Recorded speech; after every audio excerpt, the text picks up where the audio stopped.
Olá pessoal, como vocês estão? Então, vamos continuar o nosso curso. Infelizmente a gente tem que fazer à distância, né?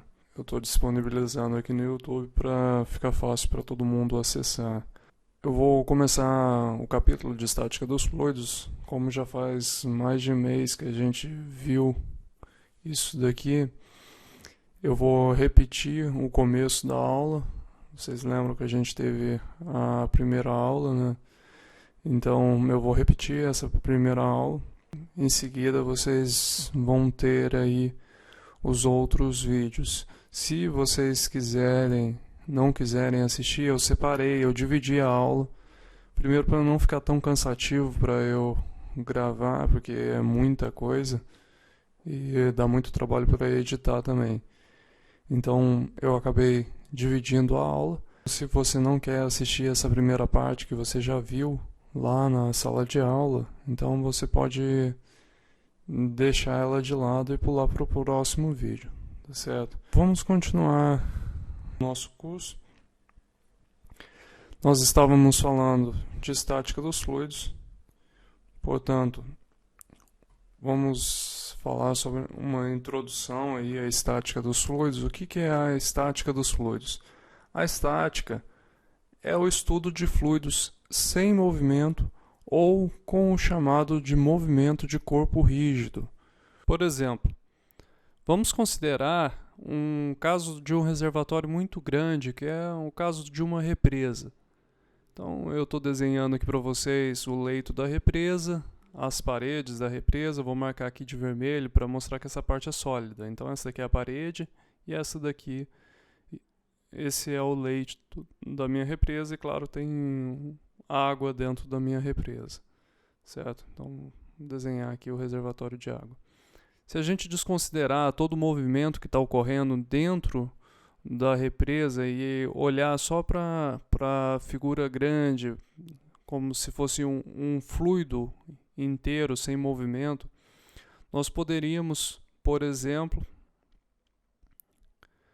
calcular qual seria a pressão que está atuando no fundo, no meu leito da represa, para ver se o leito suporta aquela coluna da água.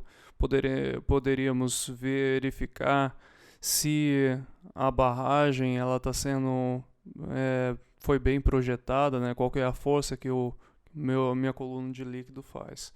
Outro caso interessante seria se a gente considerasse você tem lá, coloca água na sua xícara e você vai andar com essa xícara.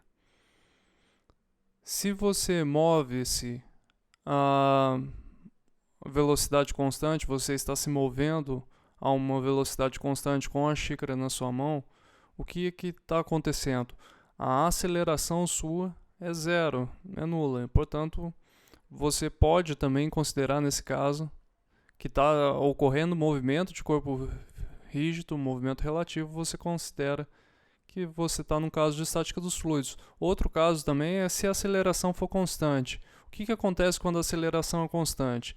Você tem um deslocamento da sua linha de fluido. Em vez de você ter essa linha na horizontal, você acaba inclinando ela devido à sua aceleração. Nesse caso, com a aceleração constante, a gente também pode considerar que a gente tem um movimento de corpo rígido e também utilizar as análises de estática dos fluidos para resolver esses problemas, ok? Então, para um fluido estático, a única componente de tensão que a gente tem é a componente normal, pois, por definição, se o fluido for sujeito a uma tensão de cisalhamento, ele deve se deformar e se mover. Vocês lembram da aula passada lá que a gente definiu o fluido? Quando nós fizemos a definição, qual que era a definição de fluido? Um fluido, ele se deforma com a menor tensão de cisalhamento que você possa aplicar. Então, se a gente tivesse aqui uma placa que tivesse a uma certa velocidade, Se a gente tivesse um elemento diferencial de fluido dentro dessa placa, qualquer variaçãozinha na velocidade V ia ser, ou a gente pode colocar aqui mesmo um delta, tá? Um delta T, delta X aqui. Se a gente avançar essa placa um pouquinho, um delta X, o meu fluido, por definição, ele vai se deformar de delta X. Num fluido estático, nós não vamos considerar que existe essa tensão de cisalhamento, porque ele está parado, ele não está se deformando quando ele está se movendo. Então, nesse caso, as componentes de tensão são denominadas como pressão P. Eu vou usar P minúsculo para definir toda vez que nós falarmos de pressão. Do ponto de vista físico, a pressão de um fluido em uma superfície é o resultado do impulso exercido pela vibração das moléculas do fluido à medida que ela toca e se afasta da superfície. Então, vocês podem ver aqui uma superfície. Eu vou desenhar aqui a superfície para vocês. Nós temos várias moléculas. Então, quando você tem essa superfície, a molécula está tocando e afastando dessa superfície, então isso daí é chamado para a gente. Essa pressão que está sendo, essa força que está sendo exercida aí, essa força de contato entre essas moléculas e essas outras aqui que estão sendo mais distantes, como a gente sabe que tem essa agitação, isso daí vai nos fornecer o chamado a chamada pressão, tá? A pressão do nosso fluido.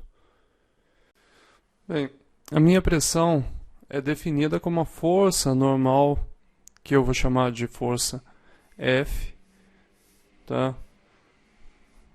Essa força normal F, agindo sobre uma área, que vai ser eu vou chamar de área A, dividido por essa área. Então, o que nós temos? Nós temos uma força sobre uma área. Se eu pego essa área e começo a diminuir ela, eu vou ter uma força que você pega e imagina, você está apoiando sobre uma superfície. Então, a gente tem aqui uma superfície.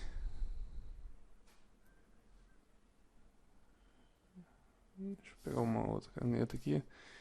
E a gente tem o nosso corpo aqui. Então esse corpo, ele tem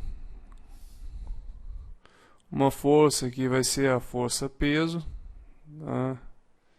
Então ela está fazendo um contato com a superfície está reagindo com a força normal. Então essa aqui, vou colocar para cima aqui, a normal, tá? Normal.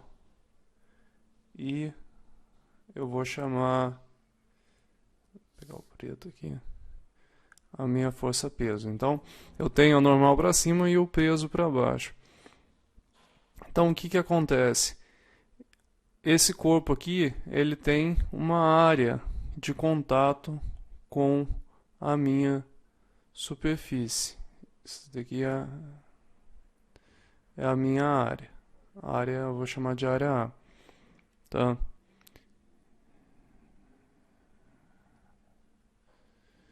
Então, eu tenho a minha área A. Então, se eu pegar essa área aqui e começar a reduzir ela muito, que é o que está acontecendo aqui, a área está tendendo a zero, eu tenho que a minha variação da minha força dividido, a minha variação da minha força F dividido pela variação da área A pode ser convertida numa diferencial. Então, a minha pressão, ela é definida como sendo a diferencial da minha força normal dividido pela área. As unidades de pressão no sistema internacional a gente tem o Pascal e no sistema inglês aí a gente tem o PSI, Normalmente a gente usa bastante PSI para calibrar o carro nosso, né? Quando você vai calibrar lá, você coloca 30 libras no carro, 34, vai depender aí da configuração do seu pneu. No século XVII, o matemático Blaise Pascal ele mostrou que a intensidade da pressão agindo em um ponto, em um fluido, vai ser a mesma em todas as direções. Isso daqui é bem importante. O que ficou conhecido como a chamada Lei de Pascal.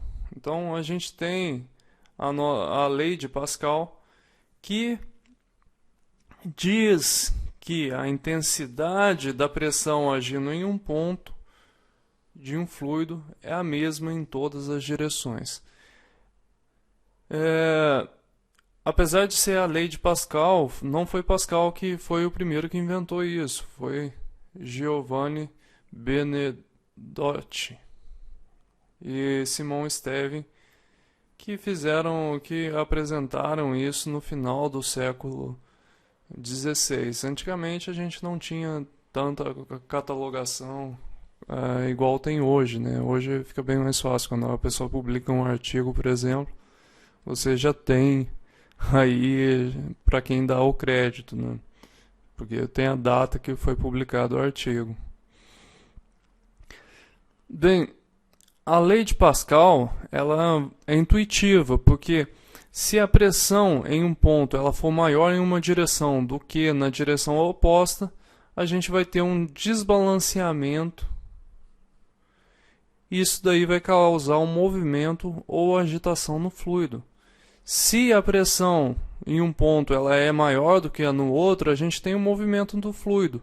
E, portanto, nesse caso aí, isso daí não vai ser observado porque a gente está trabalhando com um fluido estático, tá? Não é observado, no caso aqui, em fluidos estáticos.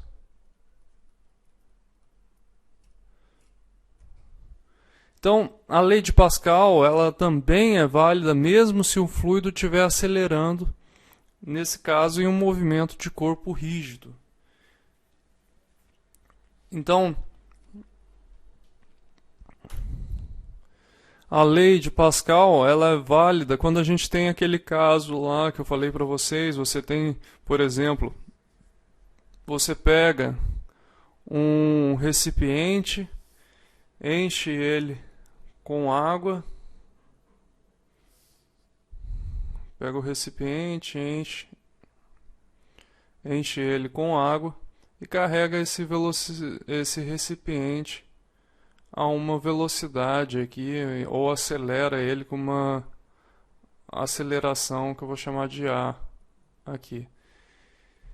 Então, nesse caso aí, a gente tem um movimento de corpo rígido. Se você desconsiderar que o seu fluido aqui ele está em movimento aqui dentro, porque dependendo aí do jeito que você carregar o seu fluido, ele não vai ter um movimento. Ou se a aceleração ela for constante, mesmo que tenha um movimento, por exemplo, a gente pode ter o fluido fazendo uma parede, como desse caso aqui, que você tem uma inclinação da parede do fluido. Nesse caso, a gente pode considerar também que a lei de Pascal ela é válida. Tá? A gente vai ver como que podemos considerar isso nessa aula. A lei de Pascal ela também pode ser provada considerando o equilíbrio de um elemento triangular de fluido, considerando o fluido em repouso e as únicas forças agindo sendo a pressão e a gravidade. Então, se a gente considerar aqui um fluido, considerando aqui esse fluido, por exemplo, esse elemento triangular de fluido, e aqui que estava agindo, a gente tem aqui a força normal agindo, né? A força peso, que é devido ao nosso gama, à massa do fluido. Você tem também a pressão agindo sobre esse ponto, e a pressão em Y e a pressão em Z. Se a gente fizer esse somatório das forças em Y, então vocês têm aí P de Y que multiplica ΔX, ΔS vezes o seno de θ. Então, a gente tem aqui somatório de forças em Y. Então, o Y está aqui, então a gente tem o P de Y nessa direção, vezes ΔX vezes ΔZ. Aqui a gente teria o P vezes o seno do ângulo, né, para a gente achar essa componente aqui do nosso vetor. Então, P vezes o seno do ângulo, vezes ΔX vezes o ΔS. Isso daqui tem que ser igual a zero. E fazendo aí o somatório das forças em Z, depois vocês parem o vídeo aí, podem fazer isso na mão. Vocês têm esse P de Z vezes ΔX, ΔS cosseno de θ, P de x, ΔX vezes ΔS cosseno de θ, menos a componente nossa da força peso. Então, dividindo isso por ΔX, ΔS, fazendo ΔS tender a zero, a gente vai ter que para a força em Y fica bem fácil aqui, ó. A gente tem seno de θ, cancela com seno de θ, o ΔS foi embora, o ΔX também foi embora, sobrou só P de Y e P. Aqui no Z a gente também consegue mostrar isso daqui, né? Cosseno vai embora, ΔX, ΔS também vai embora, porque está em todos os termos, tá? E aí,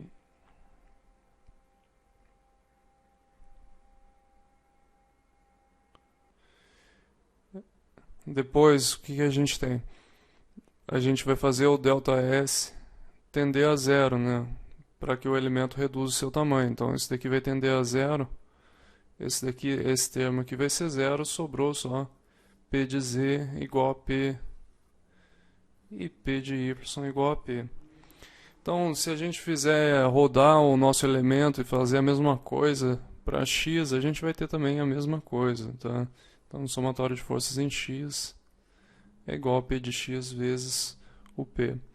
Portanto, a gente tem que essa expressão vai ser para a gente um campo escalar, ou seja, a pressão não é vetorial, não é um campo vetorial.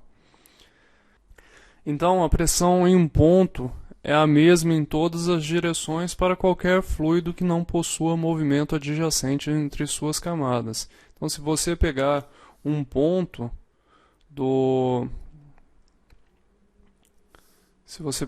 você tem um fluido, né? Daí você analisa um ponto do fluido, independente da direção que você tiver. Deixa eu trocar essa cor aqui.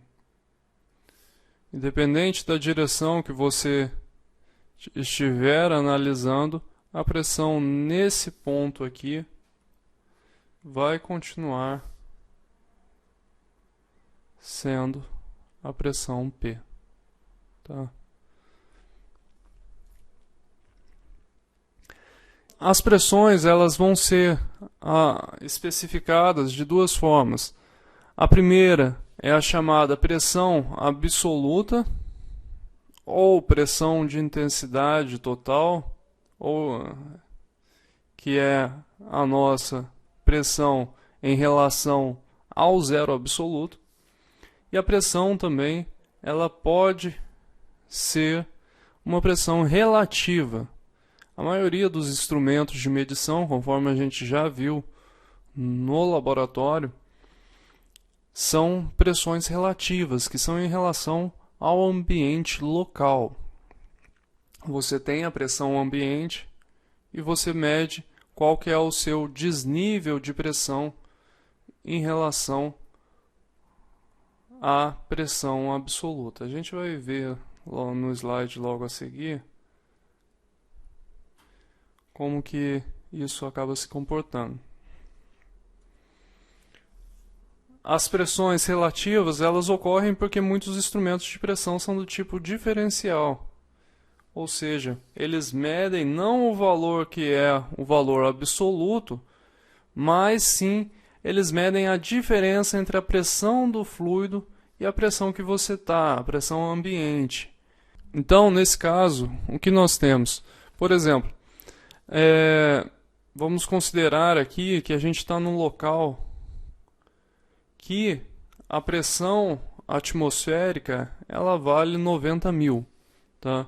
Então a gente tem a pressão atmosférica de 90.000. Você pegou o seu instrumento lá e fez a medição. Pega lá o manômetro. Um manômetro, por exemplo, daquele de Bourdon que a gente viu. Fez a medição lá, mediu 30.000 Pascal ou 30 kPa. Quanto que é a pressão absoluta? A pressão absoluta ela tem que somar com o valor seu da pressão atmosférica local. Então a pressão absoluta é 120.000. Se eu tiver uma pressão, por exemplo, você está fazendo vácuo no seu sistema e você mediu lá uma pressão que deu menos 40.000. Então ela deu menos 40.000 em relação à pressão atmosférica local. Então se está menos 40.000, então significa dizer que eu tenho um vácuo de 40.000, de 40.000 ou 40.000 ou 40 kPa. Mas só que essa pressão não é a pressão absoluta, porque a pressão absoluta é em relação ao zero absoluto. Então você pega a sua pressão local, desconta da pressão de vácuo e você tem a pressão sua em relação ao zero absoluto. Então, se a minha pressão for maior do que o valor medido pela pressão atmosférica, a gente tem a chamada pressão manométrica. Isso daqui vai ser P menos a pressão atmosférica. Se a minha pressão for menor do que a pressão atmosférica, a gente tem a chamada pressão vacuométrica. Então, se eu quiser medir, eu tenho que saber que essa pressão é a minha pressão atmosférica menos a minha pressão absoluta, né? A pressão atmosférica menos a pressão que eu tenho, tá?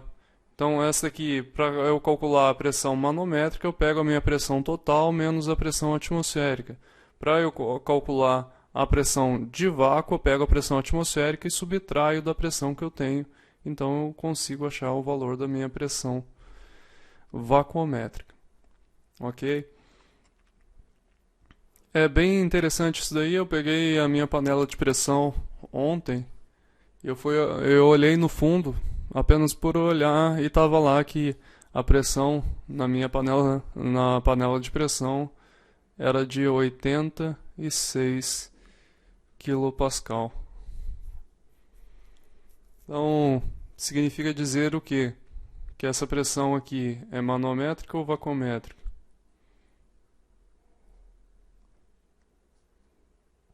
Foi bem intencional isso, né? Que eu tinha uma pressão manométrica na minha panela de pressão de 86 kPa. Então, se eu quiser saber a minha pressão absoluta, eu vou lá e somo com a minha pressão atmosférica. Aqui em São José dos Campos deve dar em torno aí de 90 kPa. Então, eu teria aí 176 kPa de pressão absoluta de uma panela de pressão simples, tá? Então vamos partir para a chamada equação básica da estática dos fluidos. Dois tipos genéricos de forças eles podem ser aplicados em um fluido. Essas forças são, como a gente viu, as forças de campo, tá? E as forças de superfície. Exemplos de forças de campo. Como um exemplo que a gente pode citar, força eletromagnética, a gente pode citar também a força da gravidade, é uma força de campo. Algumas reações químicas produzem forças no seu quando você está fazendo essas reações. Então a gente tem essas forças de reações químicas também, né? Então essas são as forças de campo básicas. E a gente tem também as forças de superfície. A gente pode falar da força normal, né? É uma força de superfície. Quando você coloca aí, começa a empurrar algum objeto, a força que sua mão está fazendo sobre uma superfície é uma força de superfície, está aplicada sobre uma superfície. Então essas forças são bem simples da gente identificar. Se a gente aplicar a segunda lei de Newton a um elemento diferencial de massa, que a gente vai chamar de dm, lembrando que ρ é a massa específica do nosso problema, e o ΔV, a variação do volume. Toda vez que for volume, eu vou cortar o volume para diferenciar da velocidade.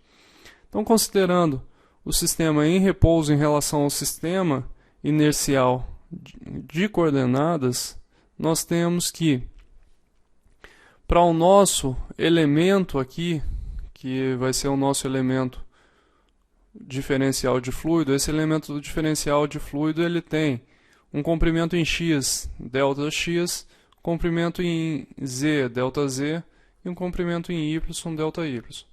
Então, eu tenho três componentes aqui que estão sendo aplicadas em cada face do meu elemento. Tá? E essas componentes são devido às forças de pressão. Então, eu tenho primeiramente o chamado módulo de pressão. Esse módulo de pressão ele é obtido por uma expansão em séries de Taylor. Então, considero que a pressão nesse centro do meu elemento é O, e então a pressão na face direita vai ser o quê? Vai ser a derivada da pressão com relação ao y, que multiplica o tamanho aqui, ΔY, sobre 2. Tá? Então, é metade do meu elemento diferencial. Tá? Essa face tá ΔY sobre 2 desse ponto. Então, eu fiz a expansão em séries de Taylor. Então, vai multiplicar depois o que? A minha área da face. Qual que é a área da face nesse caso aqui? Vai ser ΔX e ΔZ. E o meu vetor unitário na minha direção. Então, o que eu tenho aqui? Eu tenho o J, menos o J aqui. Por quê? Se a gente considerar aqui o nosso sistema de vetor unitário, ele estaria agindo aqui na mesma direção, né? Então, aqui em Z seria o meu vetor unitário K, para cá o J, chapéu, e para cá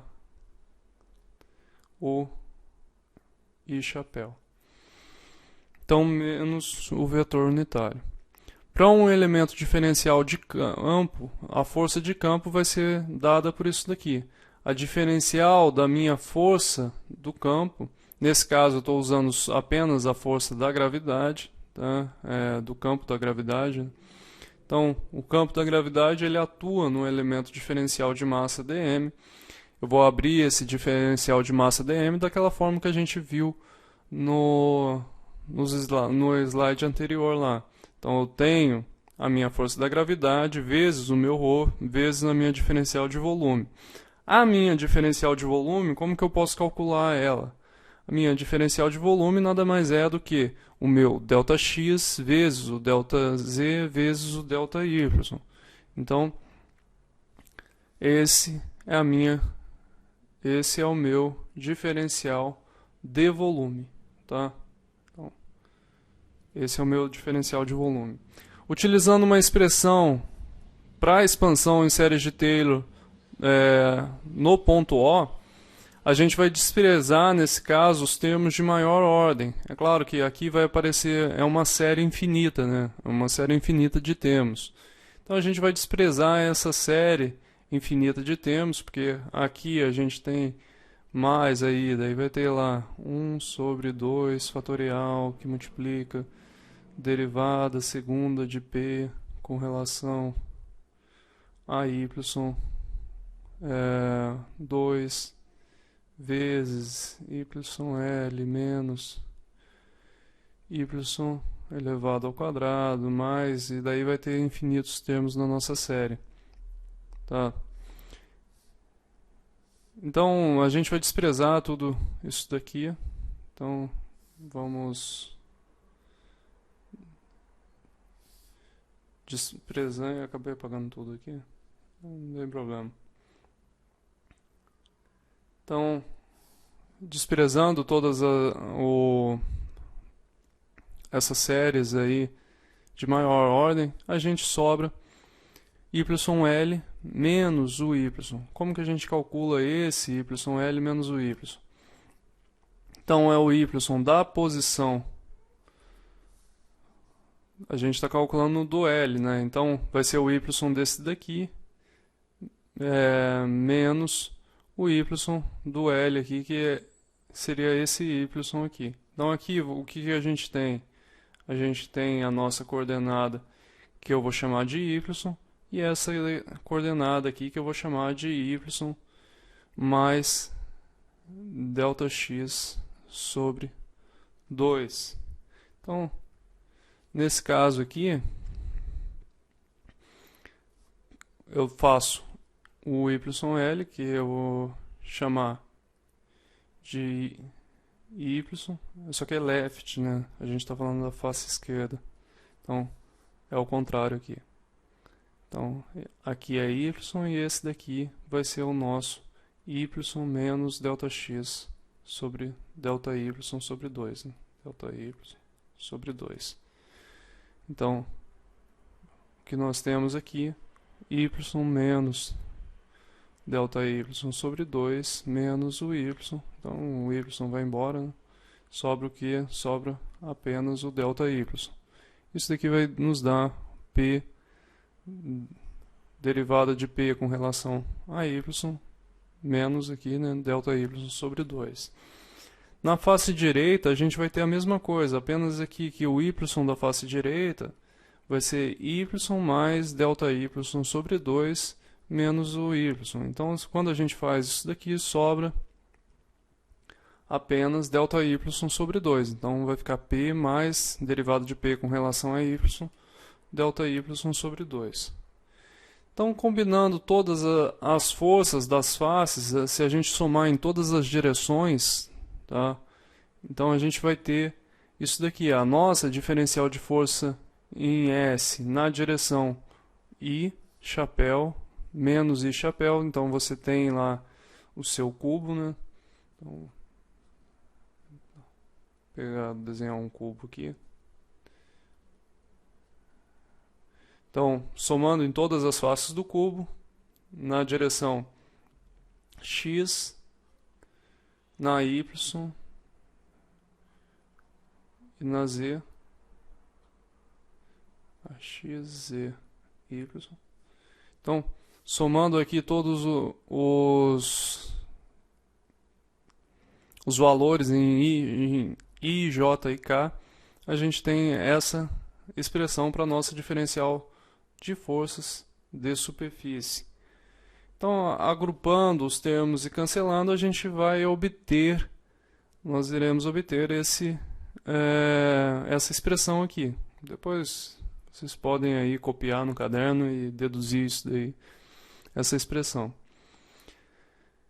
Isso daí nada mais é do que o nosso gradiente. Então vai ser menos o gradiente de P vezes ΔX, ΔY e ΔZ, que é o nossa diferencial de volume. Isso daqui equivale à nossa diferencial de volume que a gente tinha visto lá. Então, diferencial de força vai ser diferencial de força da superfície mais a diferencial das forças de campo vezes ΔX, ΔY, ΔV. A gente viu que o diferencial das forças de campo era ρg dV. Então, colocando o dV em evidência aqui, nós temos que a nossa diferencial de forças é igual a menos gradiente de P mais ρg vezes o nosso diferencial de volume. Então, se a gente pode isolar isso daqui, fazer a diferencial de forças por unidade de volume igual a menos gradiente de P mais ρg.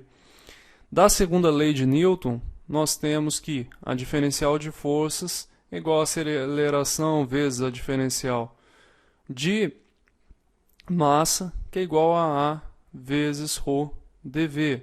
Isso daqui vem da segunda lei de Newton. Então a gente pode igualar isso daqui, tá? Então vou substituir diferencial de força dividido por diferencial de volume, que é igual a A vezes ρ, e a gente vai igualar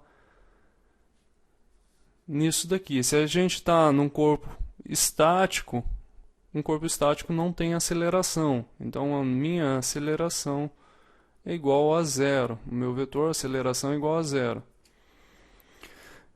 Substituindo a diferencial de forças sobre o volume, o que nós temos que menos o gradiente de P vai ser igual ao meu ρ vezes o meu G. No primeiro caso aqui, o que a gente tem? A gente tem que a força de pressão líquida por unidade de volume em um ponto é igual ao meu ΔP. Ele representa a força líquida de pressão, né? A força de pressão. E o segundo aqui representa a força de campo por unidade de volume. Então, a minha contribuição das forças de superfície e a minha contribuição das forças de pressão. Então, e o que aconteceria se o fluido estivesse movendo com uma aceleração constante? Que foi o caso que eu falei para vocês, que a gente poderia também usar a lei de Pascal para a gente continuar, para estudar o nosso fluido. Nesse caso, a gente pode falar que o meu gradiente de pressão mais o ρg é igual a ρ vezes a aceleração A. E a gente poderia dizer também como a gente transfere o ρA para cá, né? Então a gente menos o gradiente de pressão é igual a ρg menos A. Então a gente vai ter a chamada gravidade efetiva, tá? Então a gente substitui, caiu na mesma equação aqui da 2.7. Então a equação 2.7, ela vai ser uma equação vetorial, tá? Então, se ela é uma equação vetorial, ela deve ser satisfeita nas três direções. Então, temos componentes nas três direções, tanto em x, quanto em y, quanto em z. Então, o que acontece na prática é que, na maioria das vezes, a gente vai ter que a gravidade ela é vertical, voltada para baixo, né? Tá? A gente pode colocar isso, ou a gente, nesse caso aqui, coloquei o vetor G verticalmente para cima, né? Então o G falou que ele é vertical para cima. Por que fez isso? Para falar que o meu gradiente de pressão ele aumenta à medida que eu estou descendo no fluido. Então o gradiente de pressão vai aumentar se o meu Z diminuir, né? Então, quando o meu... Deixa eu pegar a borracha aqui.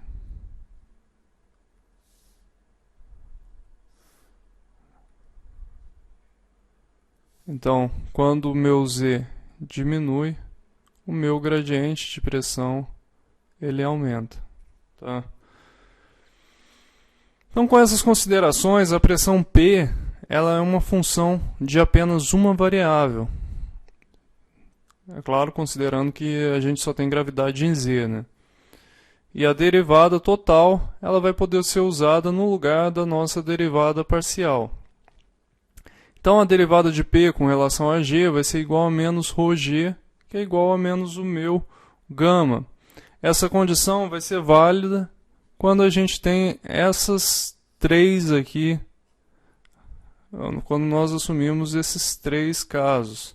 Primeiramente, que o fluido é estático, a gravidade vai ser a única força atuando sobre o nosso campo, e o eixo Z é vertical e voltado para cima. Se eu quiser trabalhar com o eixo Z vertical e voltado para baixo, quero falar que a minha gravidade tem esse sentido aqui.